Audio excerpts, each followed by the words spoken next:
नामदेवराव मोहाळ विद्या व क्रीडा प्रतिष्ठान पुणे संचलित काकासाहेब भामरे निवासी दिव्यांग कल्याण केंद्र सटाणा येथे भारताचा 80वा स्वातंत्र्य दिन उत्साहपूर्ण आणि देशभक्तिमय वातावरणात साजरा करण्यात आला।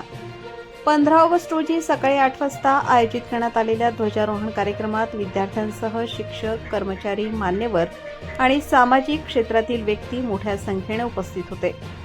यावेळी विद्यार्थ्यांमध्ये देशभक्तीची भावना निर्माण व्हावी तसेच स्वातंत्र्यवीरांच्या त्याग व बलिदानाची आठवण जागवण्यासाठी विविध उपक्रमांचे आयोजन करण्यात आले। विद्यार्थ्यांनी देशभक्तीपर गीत, भाषणे व सांस्कृतिक कार्यक्रम सादर करून उपस्थितांची मने जिंकली। कार्यक्रमाचे प्रमुख विशेष अतिथी शिवव्याख्याते यशवंत गोसावी यांनी विद्यार्थ्यांशी संवाद साधत स्वातंत्र्य, राष्ट्रप्रेम, संघर्ष आणि शिक्षणाचे महत्त्व याविषयी मार्गदर्शन केले। यावेळी त्यांनी सामाजिक बांधिलकी जपत एका दिव्यांग विद्यार्थ्याला दत्तक घेण्याची घोषणा केली। त्यांच्या या संवेदनशील निर्णयाचे उपस्थितांनी टाळ्यांच्या कडकडाटात स्वागत केले। दरम्यान सामाजिक कार्यकर्ते रवींद्र गोसावी यांनीही संस्थेच्या सामाजिक व शैक्षणिक कार्याला हातभार लावत संस्थेला 11,000 रुपयांची रोख मदत दिली। दिव्यांग विद्यार्थ्यांच्या शिक्षण व संगोपनासाठी मदतीचा हात पुढे करत त्यांनी सामाजिक बांधिलकीचे उदाहरण घालून दिले। प्रबंधभूमी महाराष्ट्र न्यूजचे मुख्य संपादक विशाल गोसावी यांनी विद्यार्थ्यांना शुभेच्छा देत त्यांच्या कलागुणांना प्रोत्साहन दिले। दिव्यांग विद्यार्थ्यांच्या सर्वांगीण विकासासाठी काकासाहेब भामरे निवासी दिव्यांग कल्याण केंद्राच्या माध्यमातून शैक्षणिक, सामाजिक तसेच विविध कौशल्य विकासाचे उपक्रम सातत्याने राबवले जात असल्याचे यावेळी अधोरेखित करण्यात आले। उपस्थित मान्यवर सविता गिरी, अधीक्षिका अमित कांबळे, मुख्याध्यापक मुकेश पाटील, फिजिओथेरपिस्ट दीपक येते, विशेष शिक्षक वळवी सर, विशेष शिक्षक यशवंत गोसावी, शिवव्याख्याते विशाल गोसावी, मुख्य संपादक प्रबंधभूमी महाराष्ट्र न्यूज रवींद्र गोसावी, सामाजिक कार्यकर्ते प्रवीण सोनवणे, सामाजिक कार्यकर्ते पद्माकर पाटील, उद्योजक आबा भालेराव, उद्योजक भूषण लुकड, व्यापारी।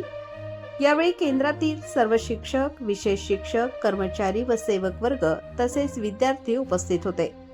दिव्यांग विद्यार्थ्यांच्या दत्तक घेण्याची घोषणा आणि संस्थेला करण्यात आलेली 11,000 रुपयांची मदत यामुळे कार्यक्रमाला सामाजिक बांधिलकीची विशेष जोड मिळाली। उत्साहपूर्ण आणि भावनिक वातावरणात कार्यक्रमाची सांगता करण्यात आली।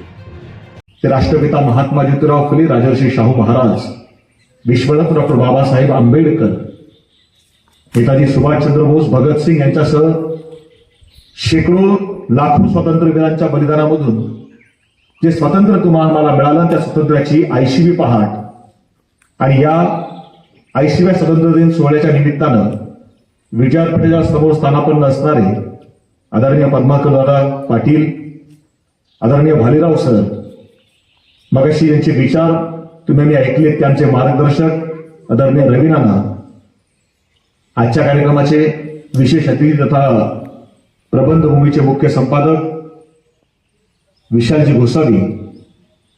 खऱ्या अर्थानं आज परिस्थिती समाजामधली अशी आहे की सख्या भावानं भावाला बांध कोरला म्हणून खून केला, अशा घटना आपण बघतो। विधवर जागेकरता माणसं एकमेकाचा खून करायला मागं पुढे पाहत नाही। अशा परिस्थितीमध्ये ही सुंदर अशी जागा, ही वास्तू ज्यांच्या जागेमध्ये उभी आहे आणि ज्या परिवाराचं सातत्यानं या संस्थेसाठी मोठं योगदान आहे, त्यादरम्यान सोनवणे अण्णा आणि खऱ्या अर्थानं गेली अनेक वर्ष अविरतपणे स्वतःला वाहून घेऊन ज्यांनी या संस्थेचा सांभाळ केलाय, त्यादरम्यान गिरी सर, त्यासोबत सर्व टीचिंग आणि नॉन टीचिंग स्टाफ आणि तुमचाच खऱ्या अर्थानं टीचिंग आणि नॉन टीचिंग स्टाफचा मी गौरव करतो, कारण मगाशी दादा जे सांगत होते ती गोष्ट खरी आहे। म्हणजे कुटुंबामधला दिव्यांगच नव्हे तर कुटुंबामधला एखादा चांगला मुलगा जरी असला तो चांगला आहे, त्याला सगळं समजतं, उमजतं, ज्याला वागता येतं, बोलता येतं, चालता येतं, सगळं येतं, तरी सुद्धा आई म्हणते मुलगा त्रास देतो, वडील म्हणतात मुलगा काही करू देत नाही। आणि जी मुलं सगळी सर्वार्थानं बरी आहेत ती सुद्धा मुलं सगळी कुटुंबामध्ये एक असताना त्रास देतात। ज्या मुलांना बऱ्याचशांना काही कळत नाही, जी दिव्यांग आहेत, अशी मुलं सांभाळायचं काम आपण सर्वजण करतायत। तुमच्या सर्वांना एकदा आमचा खऱ्या अर्थानं हा सॅल्यूट आहे। कारण देशामध्ये, राज्यामध्ये कार्यक्रमांच्या व्याख्यानांच्या निमित्तानं शेकडो वेळा अनेक शाळांमध्ये, अनेक महाविद्यालयांमध्ये, अनेक शैक्षणिक संकुलांमध्ये जाण्याचा योग येतो। चांगल्या मुलांकरता असणारी, इतर सर्व मुलांकरता असणारी शैक्षणिक संकुलं ही हजारो असतील, पण दिव्यांगांकरता जिल्ह्यामध्ये, राज्यामध्ये एखाद दोन संकुलं आम्हाला बघायला मिळतात. त्या ठिकाणी खऱ्या अर्थानं या मुलांचं खरं पालन आणि पोषण होतंय. आणि ही खऱ्या अर्थानं गिरीश सर आपण समाजाप्रती व्यक्त करण्यास, देशाप्रती जे आपण खेळतोय ही खऱ्या अर्थानं तीच परतफेड आहे. यापेक्षा दुसरं वेगळं आपण काय करू शकणार आहे? खर तर आज इथे आल्यानंतर मला धाराशिव मधला तो प्रसंग आठवला. धाराशिव मध्ये स्वाधार मतिमंद मुलींचा आश्रम म्हणून एक आश्रम आहे. त्या आश्रमामधली एक मुलगी माझ्याकडे मागच्या 9 ते 10 वर्षापासून दत्तक आहे. पश्चिम महाराष्ट्रामध्ये सोलापूर जिल्हा आहे आणि सोलापूर जिल्ह्यामध्ये करमाळा नावाचा तालुका आहे. करमाळा आणि बार्शी, या करमाळा बार्शी रोडवर मुलगी मतिमंद जन्माला आली आणि मतिमंत जन्माला आलेली मुलगी आपण सांभाळायची कशी, आणि म्हणून आई वडिलांना काही कळत नव्हतं. एके दिवशी रात्रीच्या वेळेला आई वडील त्या मुलीला घेऊन निघाले आणि त्या मुलीनं चड्डीमध्येच त्या आपली घाण केली सगळी. त्या आई मुलीला काय करावं समजत नव्हतं. ती मतिमंद जन्माला, तिचा दोष नाही येतो. म्हणजे आपण कोणाच्या पोटी जन्माला यावं हे आपल्या हातात नसतं, पण आपला बाप कोणी असावं हे आपल्याला माहिती असतं. आपण कोणाचं बाप व्हावं हे आपल्याला ठाऊक असतं. आणि म्हणून ती मुलगी मतिमंद आहे, तिला समजेना आई बापानं काय करावं. 4 वर्ष वयाची मुलगी आहे, चालत्या ट्रक मधून बाहेर फेकून दिली. आणि चालत्या ट्रक मधून त्या मुलीला बाहेर फेकल्यामुळे तिचे पाय जन्मता वाकडे होते आणि तिला हातही तिचे जन्मता वाकडे झाले. तर त्या मुलीला चालता येत नाही, तिला बोलता येत नाही आणि म्हणून ती मुलगी बाहेर फेकून दिली. मुलगी वाळूच्या ढिगाऱ्यावर पडली आणि मग कोणतरी सांगितलं की ही मतिमंद मुलगी इथून घेऊन जा, आणि त्या मुलीला उचललं. त्या मुलीला धाराशिवच्या स्वाधार मतिमंद मुलींच्या आश्रमामध्ये ठेवलं. ती मुलगी 6-7 वर्षाची होती तेव्हापासून आम्ही तिला बघत होतो. आणि त्या मुलीचे दोघंही हात, दोघंही पाय हे वाकडे असल्यामुळे तिला जेवता येईना. त्या मतिमंद आश्रमामध्ये 40 मुली आहेत, त्यापैकी उरलेल्या 38-39 मुली ज्या आहेत त्या रविवारना त्यांच्या जेवणाचं ताट घेऊन त्या मुलीसमोर यायच्या, त्या तिला आधी खाऊ घालायच्या आणि मग स्वतः खायला जायच्या. हे दृश्य आम्ही आमच्या हातानं, डोळ्यानं बघितलं आणि ते बघितल्यावर लक्षात आलं की मग समाजामध्ये खरा दिव्यांग कोण आहे? आपण यांना दिव्यांग म्हणतो, हे दिव्यांग नाही आहेत. दिव्यांग ते आहेत ज्यांना हे समजत नाही. ते आम्हाला हे समजून घ्यावं लागेल. आणि हे समजत नाही तोपर्यंत समाज उभा राहणार नाही. तोपर्यंत म्हणजे आपल्या ज्यावेळी ऑफिसमध्ये आलो त्यावेळी ऑफिसमध्ये आल्यानंतर मदर तेरेसांचा फोटो मला दिसला. मदर तेरेसांचा फोटो काय आहे? अहो, जगामध्ये राजकीय क्षेत्रामध्ये मोठी झालेली लोक हजारो आहेत, सामाजिक क्षेत्रामध्ये मोठे झालेले लोक हजारी आहेत, उद्योग क्षेत्रामध्ये असतील, उद्योगपती असतील, सगळ्या क्षेत्रामध्ये आभाळाची उंच भरारी घेणारी लोक ही जगामध्ये लाखो आहेत. पण लाखो लोक एका बाजूला उभं करा आणि दुसऱ्या बाजूला मदर तेरेसांचं काम करा. ते काम कायम भारीच पडणार आहे. असं कारण ते आहे, ते काम मानवते करता होतं, ते काम माणुसकी करता होतं. आणि त्या कामाची तुलना ही जगाच्या पाठीवर कुठं होऊ शकत नाही. ज्या सिंधुताई सपकाळांच्या कामाची तुलना ही जगामध्ये कुठे होऊ शकत नाही. परमपूज्य पांडुरंग शास्त्रींच्या कामाची तुलना ही जगामध्ये कुठे होऊ शकत नाही. याचं कारण तेच आहे की ते काम उभं केलं होतं ते समाजाचा जो शेवटचा घटक आहे तेवढ्या करताय. म्हणजे 80वा स्वातंत्र्याची पहाट आपण साजरी करतोय. हजारो ठिकाणी करोडोंचा पैसा जातोय, पण ज्या ठिकाणी जायला हवा त्या ठिकाणी तो येताना दिसत नाही. आणि मग तो येतोय कुठून? तो इथं असलेल्या काही दानशूर व्यक्तिमत्वांच्या माध्यमातून. रविनानांनी उल्लेख केला, सामान्य कुटुंबातले नाना, पण नाना प्रत्येक वर्षी इथंच नाही, हे तुमच्याकडे किंवा माझ्याकडेच नाही, ज्या ज्या ठिकाणी शक्य आहे हा माणूस त्या त्या ठिकाणी देण्याचं काम करत असतो. आणि नाना तुमचा आम्हाला अभिमान तेवढ्या करताय. एक गोष्ट सांगू का? म्हणजे महाभारताचं युद्ध हे आज पिढ्यानपिढ्या तुम्ही आम्ही ऐकतोय. महाभारताच्या युद्धामध्ये भीष्म असतील, द्रोणाचार्य असतील किंवा अनेक विदुर असतील, लाखो योद्धे होते, लाखो. एकलव्यापर्यंत कित्येक योद्ध्यांनी भारताचं रणांगण गाजवलं. अभिमन्यू असेल, दुर्योधन असेल, भीम असेल, अर्जुन असेल, नकुल असेल, सहदेव असेल, युधिष्ठिर असेल, नावं घेतली तेवढी कमी येतात. प्रत्येकानं रणांगण गाजवलं. पण आज सुद्धा नुसतं दान म्हटलं तर कर्ण आम्हाला आठवतो. याचं कारण असं आहे की देण्याचं दातृत्व होतं म्हणून पिढ्या माणूस अजरामर आहे. पिढ्या अजरामर आहे. घेणारे समाजामध्ये प्रचंड आहेत, पण देण्याची प्रवृत्ती असणारी लोक ही समाजामध्ये बोटावर मोजण्या इतपत खूप कमी आहेत. आणि आपल्या सगळ्यांच्या माध्यमातून हे खऱ्या अर्थानं ह्या दान देऊन या संस्था चालतायत. तर आम्हाला कायम असं वाटतं, मला तरी असं वाटतं की मी सुद्धा शिवनिश्चल सेवाभावी ट्रस्ट या नावाची संस्था चालवतो. मागच्या 14 वर्षापासून संस्था चालवतो. आणि मी एका प्रतिकूल कुटुंबामधून इथपर्यंत पुढे आलोय, शेतकरी कुटुंबामधून आलोय. आणि आई वडील नसणारी अनाथ मुलं आम्ही सांभाळतो. आज रोजी माझ्याकडे आई वडील नसणारी 128 अनाथ मुलं ही शिक्षणाकरता दत्तक आहेत. दत्तक घेतलेले आमच्या 5 मुलींची लग्न झाली आहेत. आणि आम्हाला सातत्यानं असं वाटतं की आमच्या संस्था वाढू नयेत, आमच्या संस्था बंद झाल्या पाहिजेत. का बंद झाल्या पाहिजेत?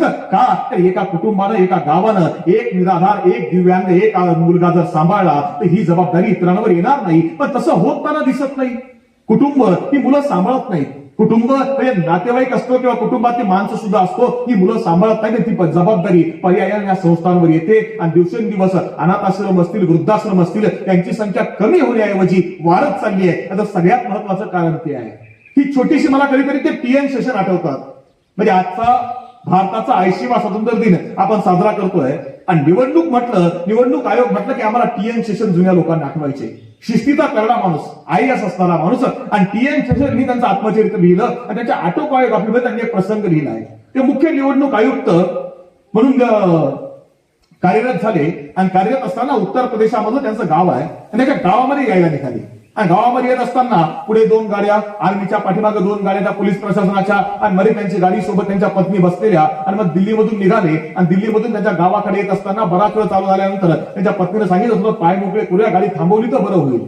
गाडी बाजूला थांबवली गेली. गाडी थांबवल्यानंतर आधी ते उतरण्याच्या आधी त्यांचा स्टाफ उतरला, कर्मचारी उतरले, सिक्युरिटी गार्ड सगळे उतरले, आजूबाजूला सगळं बघितलं, मोठी सुरक्षा यंत्रणा, मोठ्या पदावरचा देशामधला माणूस, आणि मग ते खाली उतरले. खाली उतरल्यानंतर ते थोडं फिरताय, त्यांच्या पत्नी थोडं 4 पावलं पुढे गेल्या आणि पुढे गेल्यानंतर एक सुंदर असं झाड त्यांना दिसलं.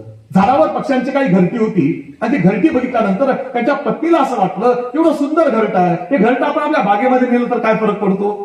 अनेक घरटे त्या झाडावरती, एखादं घरट काढावं. आणि त्यांनी बाजूला उभे असलेल्या त्या सुरक्षा रक्षकाला सांगितलं की या झाडावरती ते वरचं जे घरट आहे ते काढू शकतात का. तो म्हणा ठीक आहे, मी सांगतो कोणाला, आपण लगेच काढून घेऊया. बाजूला एक पोरगा 9वी 10वीतला असेल, 17-18 वर्ष वयाचा छोटस पोरग, ते पोरग गाई चारायचं काम करत होतं. त्या सिक्युरिटी गार्डनं, त्या पोलिसांनी त्याला बोलवलं, त्याला सांगितलं, बाळा वरती झाडावर चढ आणि तेवढं घरट मला काढून आणून दे.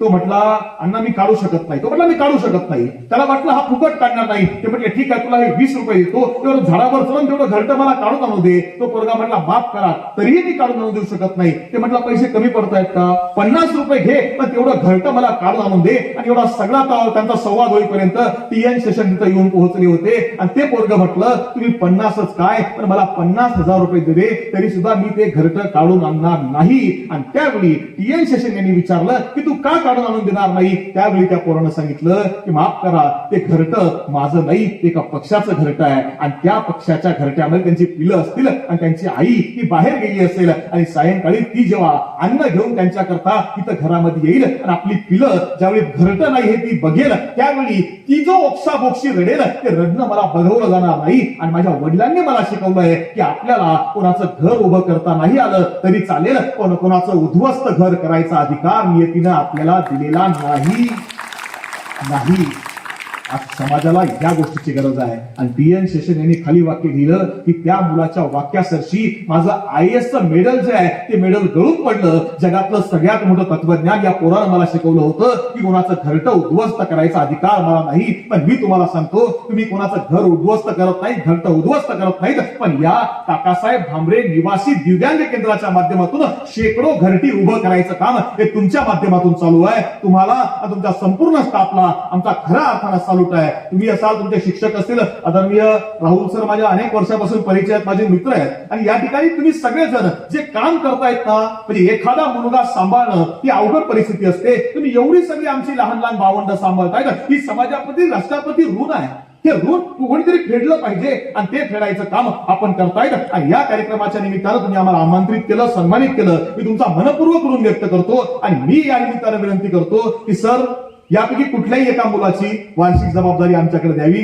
आमच्या शिवणीच्या ट्रस्टच्या वतीने ती संपूर्ण जबाबदारी आम्ही पार पाडू. काही जोही खर्च असेल, दवाखाना असेल, शैक्षणिक असेल, जो काही असेल तुम्ही सांगा, त्या पद्धतीने आम्ही ते करतो. हा विश्वास आजच्या निमित्तानं देतो. कारण परिस्थिती आता अशी आहे, रवी आता ही सगळीच मान्यवर या ठिकाणी आहेत. माझ्या समोर आलेले आमचे प्रितेश बच्चाव असतील, आमच्या शिवणीच्या ट्रस्टचे मोहित वाघ असतील, आमच्या विशाल दादा असतील, रवी नाना असतील, आदरणीय भालेराव सर असतील, पद्माकर दादा असतील, गिरीसाहेब असतील, हे सगळेच मान्यवर या ठिकाणी आपापल्या क्षेत्रामध्ये अविरतपणे काम करतायत. पण दादा, आज समाजातली परिस्थिती अशी आहे, जातीकरता लढायचं म्हटलं तर हजारो लोक तयार आहेत, धर्माकरता लढायचं म्हटलं तर लाखो लोक तयार आहेत. पण समाजातल्या जी मागे राहिली त्यांच्याकरता एकत्र या असं म्हटलं तर कोणी यायला तयार नाही. मी पुण्यामध्ये राहिला आहे आणि पुण्यामध्ये मागच्या 1-2 वर्षापूर्वी धायरी कात्रज परिसरामध्ये एका इमारतीच्या मध्ये एक 12 ते 13 गाड्या लागल्या होत्या. इनोवा असेल, वेगवेगळ्या नॅनोस, अशा सगळ्या गाड्या लागल्या होत्या. आणि त्या इमारतीमध्ये रात्रीच्या 1 वाजता एक टोळकं शिरलं आणि तरुण पोरांचं टोळकं, दारू पिलेलं, हातामध्ये काठ्या असणार, आणि हे पोरं आतमध्ये गेले आणि सगळ्या गाड्या फोडून टाकल्या. लाईनीत सगळ्या गाड्यांच्या काचा फोडून टाकल्या. पोलीस आले, पोलिसांनी त्या पोरांना अटक केली आणि त्यांना विचारलं की या बिल्डिंग सोबत, या अपार्टमेंट सोबत तुमचं काही वैयक्तिक वाईटपणा होता का, काही दुश्मनी होती का, कोणाशी काही वाईटपणा होता का? ते म्हटले अजिबात नव्हता. मग कोणाशी वाईटपणा नाही, कोणाशी दुश्मनी नाही, यांचा काही तुम्हाला त्रास नाही, मग तुम्ही यांच्या गाड्या का फोडल्यात? त्या पोरांनी दिलेलं उत्तर व्यवस्थेला चिंतन करायला लावणार आहे. त्यांनी सांगितलं की आम्ही यांच्या गाड्या फोडून टाकल्या का, कारण आम्ही गाड्या घेऊ शकत नाही म्हणून आम्ही फोडून टाकल्या.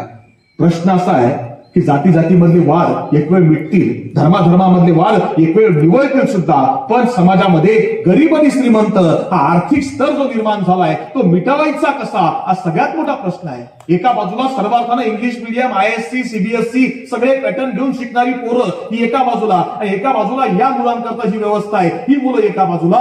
या मुलांकरता समाजातली जी माणसं पुढे गेली त्यांनी मागं वळून बघायला पाहिजे. पे बॅक टू सोसायटी जे आहे ते याकरता व्हायला पाहिजे, आणि खऱ्या अर्थानं ज्याला जे शक्य आहे त्यानं द्यावं. हे आजच्या निमित्तानं खऱ्या अर्थानं या ठिकाणी मी वंदन करून सांगतो. तुम्ही पुन्हा एकदा स्वाध्याय परिवाराच्या आठवणींना उजाळा दिला. जरा परिवाराच्या चिंतनिकेमध्ये मी खूप वेळा सांगितलंय की आपल्याकडे जे आहे ते आपल्यापुरतं खावं त्याला प्रकृती म्हणतात.